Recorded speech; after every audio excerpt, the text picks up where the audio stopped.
Hey boy, I told you to move those boxes to the east dock.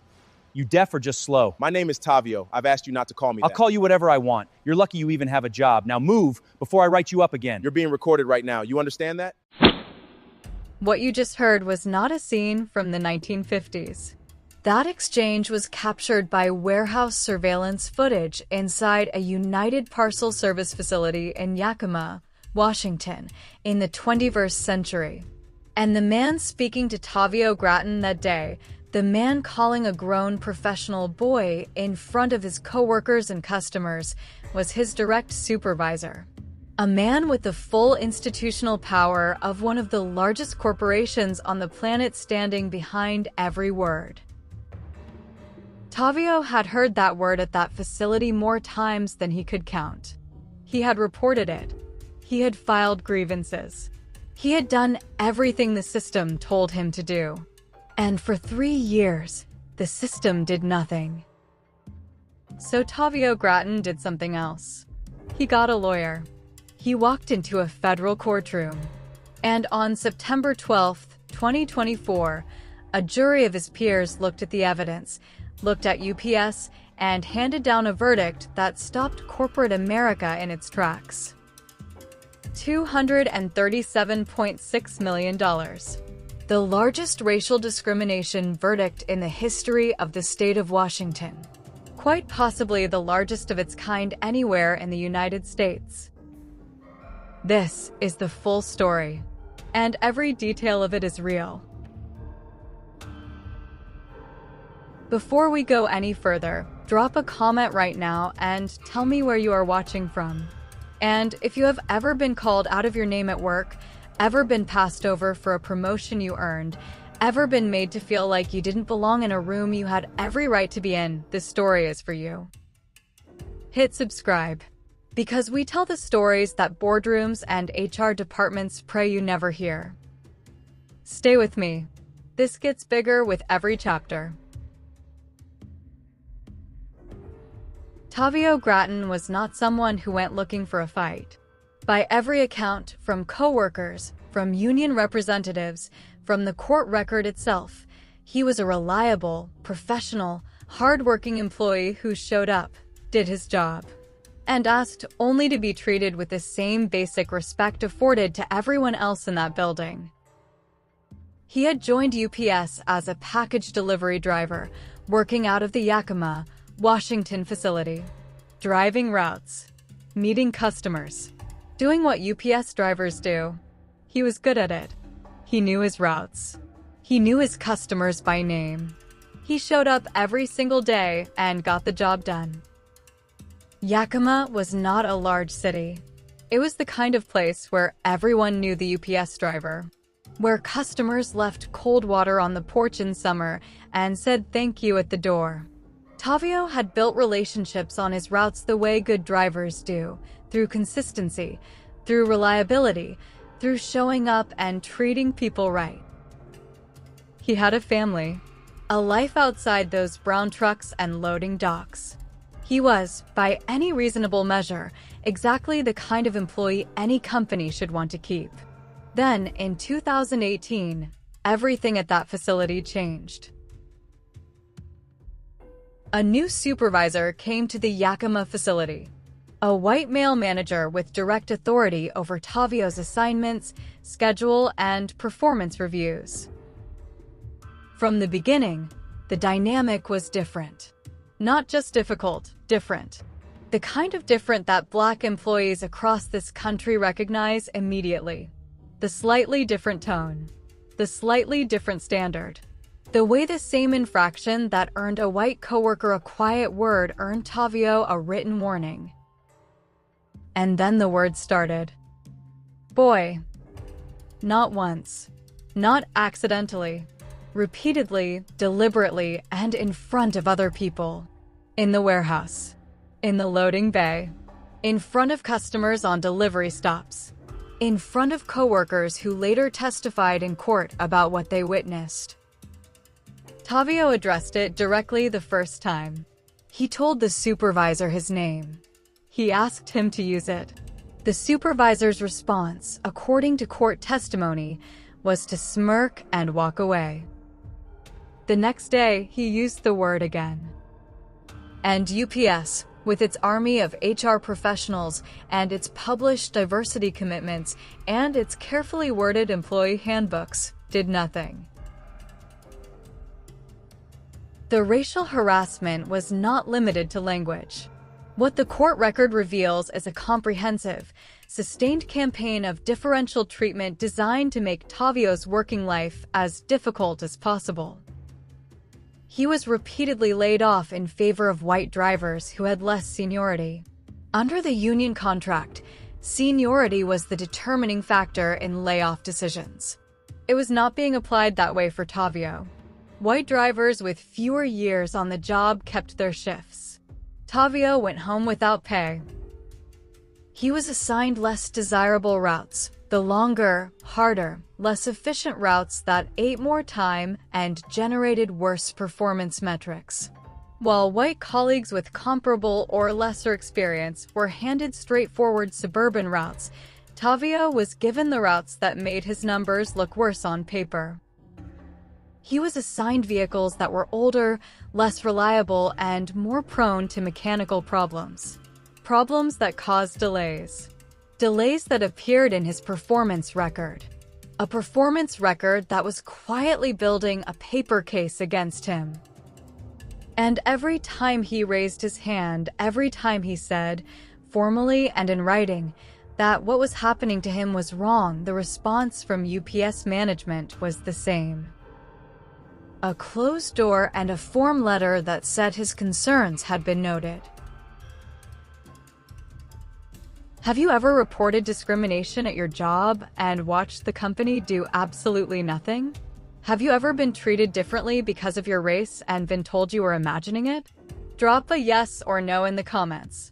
Because what Tahvio was experiencing has a name, it has a legal definition, and it has a price tag, and we are about to see exactly what that price tag looks like. Tahvio Gratton filed his first formal grievance against UPS in 2018. It documented differential treatment in layoffs, route assignments, and vehicle quality. It named the supervisor. It was specific, detailed, and supported by dates and witnesses. UPS investigated, then closed the grievance without meaningful action. He filed his second grievance in 2020. 2 more years of documented incidents. More layoffs violating seniority rules. More route assignments that made no operational sense. More use of the word boy. More witnesses. More evidence. UPS investigated, then closed the grievance without meaningful action. He filed his third grievance in 2021. 3 years of documentation. 3 years of a professional man trying to do his job with dignity in an environment systematically denying him both. UPS investigated. Then they fired him. The stated reason for Tahvio Gratton's termination was a sexual harassment complaint.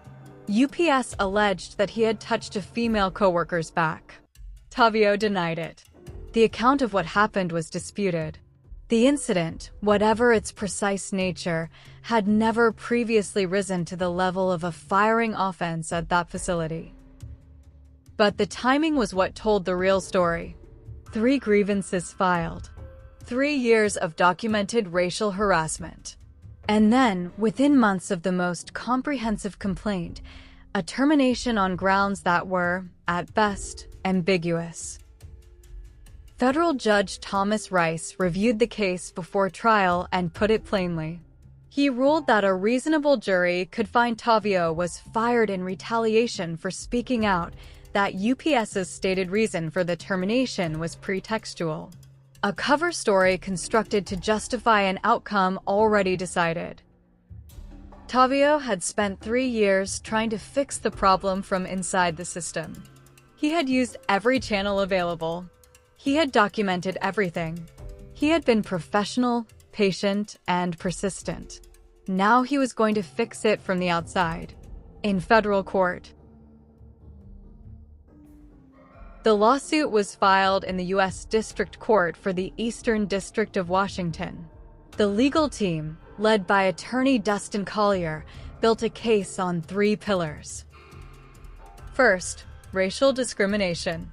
UPS had treated Tahvio differently from his white colleagues in layoffs, route assignments, vehicle quality, and performance standards consistently and tied directly to his race. Second, hostile work environment. The repeated use of the word boy by a supervisor in front of witnesses over years created a working environment that no employee should be required to tolerate. Courts have consistently recognized that word, in that context, as carrying deep and specific racial weight. Third, retaliation. The firing came after 3 formal complaints. The timing, the circumstances, and the pretextual nature of the stated reason all pointed to one conclusion: that Tahvio Gratton was terminated not for touching someone's back, but for having the audacity to keep demanding that his employer follow the law. The jury heard both sides. They reviewed the evidence. They heard testimony from witnesses who had been in that warehouse.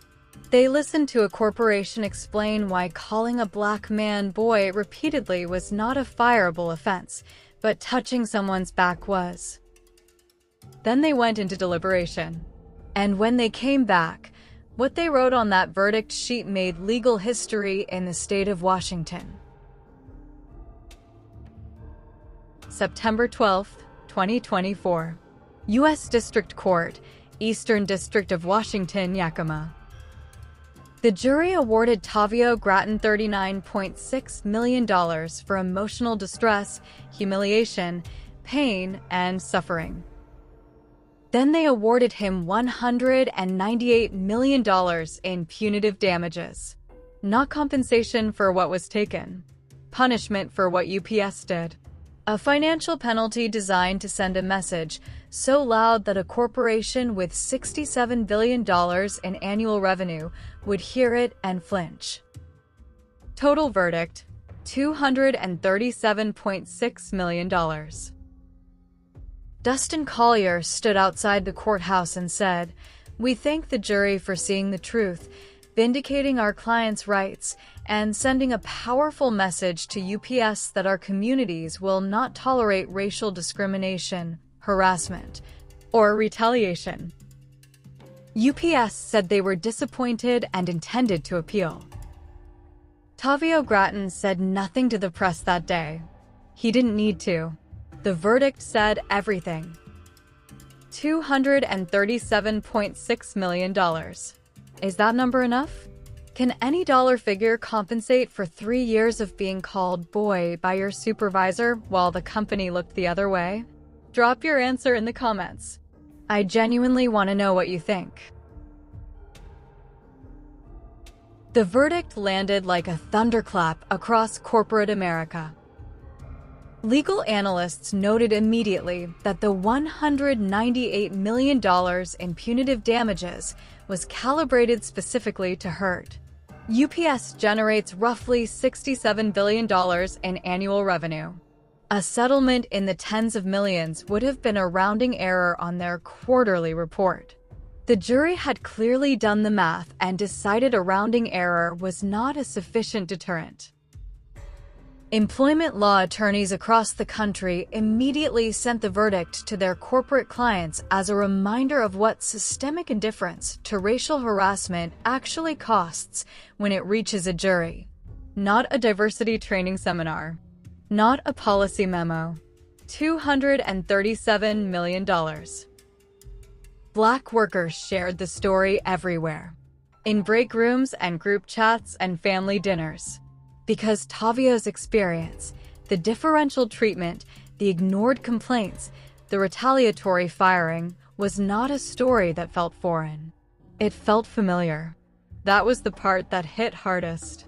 Not that it happened, but that so many people recognized it immediately. The system had failed Tahvio for 3 years. But on September 12, 2024, 12 ordinary people looked at the evidence and decided that 3 years of failure had a price. And they named that price with a precision that corporate America will not soon forget. Let me take a moment to explain the legal ground this case stood on.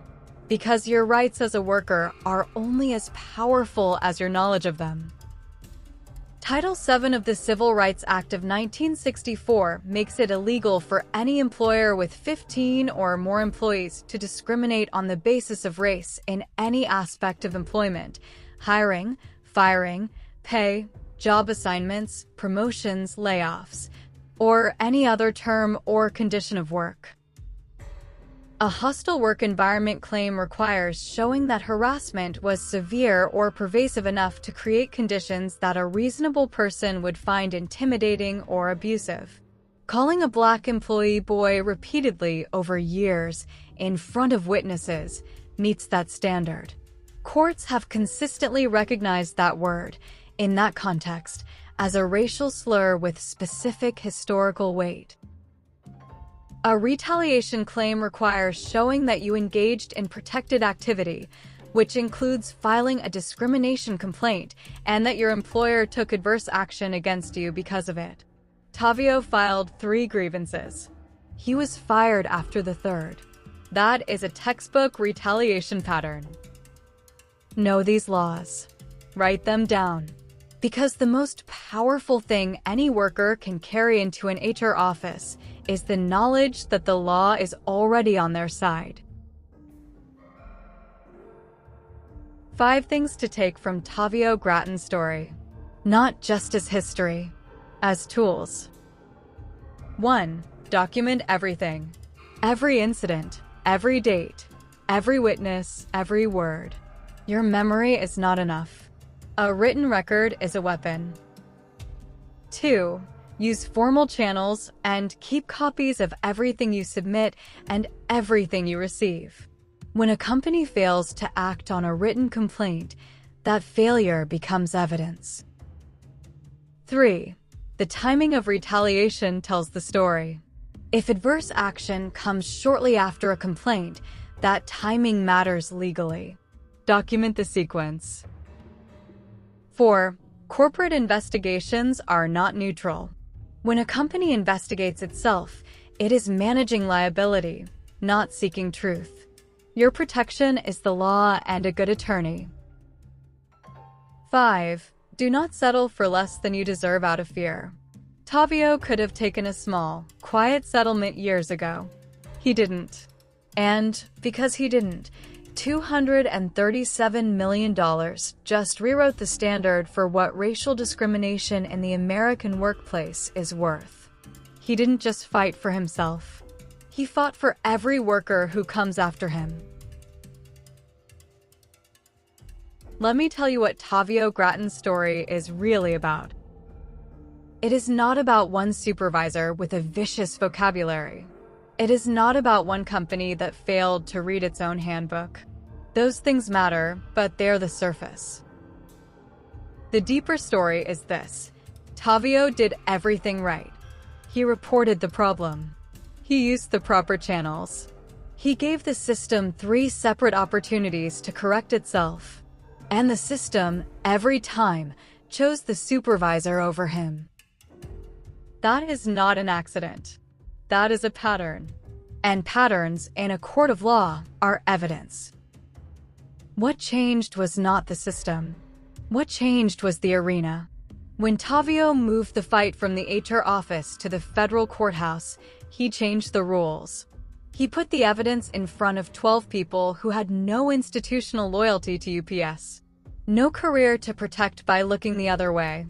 12 ordinary people who looked at 3 years of documentation and said, "We see exactly what happened here." The verdict is under appeal. Courts may reduce the final number, but the jury's determination that Tahvio was discriminated against, harassed, and fired in retaliation, that finding stands. And the message it sent to every corporation that manages racial harassment complaints by filing them and forgetting them, that message cannot be appealed. Tahvio Gratton walked into that warehouse in Yakima every single day. He did his job. He asked for nothing except to be treated like a human being. They called him boy. He called them to account. And 12 ordinary Americans told the world exactly what that kind of cruelty costs. Every single penny. If this story fired something up in you, hit that like button. Share this with every person you know who works for a company that thinks diversity is a poster on the wall and a checkbox on an annual report. Drop a comment. Did you know this verdict happened? Do you think the appeal should reduce that number, or should it stand in full? Subscribe and turn on notifications. Every week we bring you the stories that corporations, institutions, and systems would rather stay buried. We dig them up. We tell them fully. And we make sure the people who deserve to be seen are seen. We'll see you in the next one. Stay sharp out there, and remember, document everything, know your rights, and never let anyone in a position of power convince you that what you experienced did not happen.